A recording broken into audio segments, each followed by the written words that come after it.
और अगली सुबह हल्की धूप झोपड़ी के अंदर आने लगी। बारिश अब थम चुकी थी। काजली नींद से जागी और दादी को देखकर मुस्कुरा दी। कुछ देर बाद दोनों बाहर बैठ गईं। फूलमती ने गहरी सांस ली और धीरे से बोली, कजली, तू यहाँ अकेली रहती है, मुझे अच्छा नहीं लगता। कजली चुप हो गई। फिर उसने धीरे से पूछा, तो दादी मैं क्या करूं? फूलमती ने उसका हाथ पकड़ लिया और बोली, अगर तू चाहे तो मेरे साथ चल, मेरे घर चल, हम दोनों साथ रहेंगे। यह सुनते ही काजली हैरान रह गई। उसकी आंखों में एक साथ खुशी और डर दोनों आ गए। सच दादी, आप मुझे अपने साथ रखोगी? फूलमती ने प्यार से कहा। हाँ बेटी, अब तू अकेली नहीं रहेगी। यह सुनते ही कजली की आंखों से आंसू निकल पड़े, लेकिन इस बार ये आंसू दुख के नहीं बल्कि खुशी के थे। उसने तुरंत उठकर अपनी झोपड़ी के कोने में रखा अपना छोटा सा सामान इकट्ठा करना शुरू किया। कुछ पुराने कपड़े, एक बर्तन और अपने माँ बाप की एक पुरानी याद। उसने सबको एक कपड़े में बांधा और एक छोटा सा गट्ठर बना लिया। क्या सच में फूलमती बुढ़िया लड़की को अपने घर ले जाएगी या उसके साथ कुछ बुरा करेगी? आगे देखिए। और चैनल पर नए हैं तो जल्दी से सब्सक्राइब कर लें। फिर दोनों झोपड़ी के बाहर निकली। आसमान साफ था, रास्ता थोड़ा कीचड़ भरा था, लेकिन उनके दिल हल्के थे। कजली ने झोपड़ी की तरफ एक आखिरी बार देखा और फिर दादी का हाथ पकड़कर आगे बढ़ गई। दोनों धीरे धीरे गांव की पगडंडी पर चलने लगी। धीरे धीरे चलते हुए फूलमती, दादी और कजली आखिरकार अपने गांव पहुंच गईं। कच्ची पगडंडी, चारों तरफ खेत और बीच में उनकी छोटी सी टूटी फूटी झोपड़ी, जिसे देखकर कजली कुछ पल के लिए चुप रह गई। लेकिन फूलमती ने मुस्कुराकर कहा, यही है हमारा घर, छोटा है पर अब हम यहाँ आराम से दोनों रह सकते हैं। यह सुनते ही कजली के चेहरे पर सुकून आ गया। उसने धीरे से अंदर कदम रखा और उसी दिन से उस झोपड़ी को अपना घर मान लिया। दिन बीतने लगे।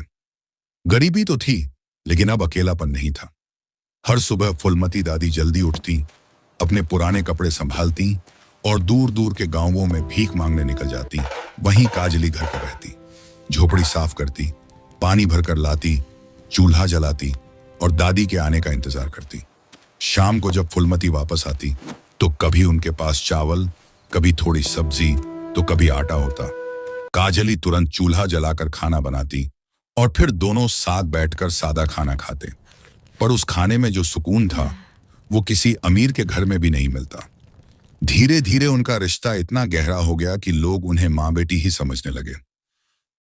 एक दिन शाम को खाना खाते खाते काजली ने दादी की तरफ देखा और बोली, दादी, आप रोज इतना दूर दूर भीख मांगने जाती हो, थक जाती होगी। अब आप मत जाओ, आप घर पर रहो, मैं आसपास कुछ काम कर लूंगी, हमें चलाने के लिए इतना काफी होगा। फूलमती ने तुरंत सिर हिलाया और थोड़ी सख्ती से बोली, नहीं कजली, ये दुनिया बहुत खराब है। तू अभी जवान हो रही है, अकेली लड़की है, लोग अच्छी नजर से नहीं देखेंगे। मैं तुझे अकेले कहीं नहीं जाने दूंगी।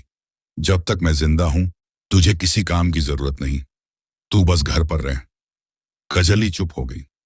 उसे दादी की बात समझ आ गई थी। इस तरह दिन, महीने और फिर साल गुजरने लगे और देखते ही देखते कजली अब एक जवान लड़की बन चुकी थी। अब फूलमती के दिल में एक नई चिंता घर करने लगी थी। ये मेरी बेटी जैसी है, लेकिन मैं कब तक इसके साथ रहूंगी? मेरे बाद इसका क्या होगा? ये तो बिल्कुल अकेली रह जाएगी। यह सोचकर उसका दिल घबरा जाता। एक दिन उसने हिम्मत करके कजली से कहा, बेटी, अब तू बड़ी हो गई है, मुझे लगता है कि अब तेरी शादी कर देनी चाहिए। यह सुनते ही कजली घबरा गई। नहीं दादी, मैं आपको छोड़कर कहीं नहीं जाऊंगी, मैं यहीं आपके साथ रहूंगी। उसकी आंखों में आंसू आ गए। फूलमती ने उसे प्यार से अपने पास बैठाया और समझाया, बेटी, हर लड़की को एक दिन अपना घर बसाना पड़ता है। मैं हमेशा तेरे साथ नहीं रह पाऊंगी, लेकिन अगर तू अच्छे घर चली जाएगी तो मुझे सुकून मिलेगा। कजली चुपचाप सुनती रही। उसके दिल में दर्द था, लेकिन दादी की बात भी सच थी। काफी समझाने के बाद आखिरकार कजली धीरे से मान गई। कुछ ही दिनों बाद गांव की एक औरत फूलमती के पास आई और बोली, फूलमती, मैंने तेरी कजली के लिए एक अच्छा रिश्ता देखा है। लड़का दूसरे गांव का है, सीधा सादा है, मेहनती है। फूलमती के चेहरे पर उम्मीद की किरण जगी। उसने बिना देर किए उस रिश्ते के बारे में पूरी जानकारी ली और जब उसे यकीन हो गया कि लड़का सच में अच्छा है तो उसने कजली की शादी के लिए हाँ कर दी। शादी की तैयारी बहुत साधारण थी। कजली लाल साड़ी में सजी हुई थी। उसकी आंखों में आंसू थे और फुलमती उसे देख रही थी। आंखों में खुशी भी थी और दर्द भी। जब विदाई का समय आया तो कजली दादी से लिपटकर जोर जोर से रोने लगी। दादी, मैं आपको छोड़कर नहीं जाना चाहती। फुलमती ने भी उसे कसकर गले लगाया और आंसू रोकते हुए बोली, जा बेटी, खुश रह, यही मेरी दुआ है। धीरे धीरे कजली अपने नए घर के लिए रवाना हो गई और फुलमती उसी झोपड़ी के बाहर खड़ी उसे जाते हुए देखती रह गई।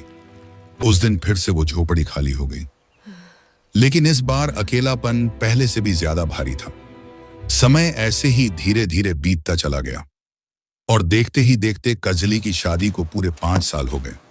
लेकिन इन 5 सालों में न तो कजली कभी फुलमती से मिलने आई और न ही उसकी कोई खबर आई। शुरू शुरू में फुलमती हर दिन इंतजार करती थी, हर आहट पर दरवाजे की तरफ देखती, हर राह चलते इंसान से पूछती, बेटा कहीं उस गांव से आ रहे हो क्या? मेरी कजली ठीक तो है ना?